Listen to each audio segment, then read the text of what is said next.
كل شيء حوله يقول له لا تستطيع ولا أحد يهتم به، لكن هو قرر في لحظة واحدة أن يحول الشك والخوف والطريق الصعب إلى قوة تلهم آلاف الشباب. جلس في غرفة صغيرة بجوال واحد فقط، خطوة واحدة غيرت حياته للأبد.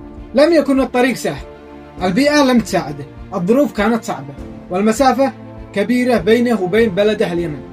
سافر للدراسة في الخارج، واجه الوحدة والبعد عن الأهل، لكن لم يترك الفرصة تضيع.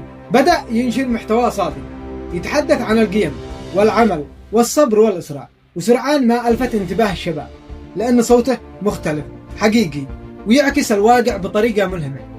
واجه الانتقادات، واجه السخرية، واجه من شك في قدراته، لكن كل ذلك زاده همة وإصرار ليصل صوته إلى آلاف القلوب. ذلك الشاب الملهم الذي بدأ من الصفر وتغلب على كل الصعوبات هو فداء الدين يحيى.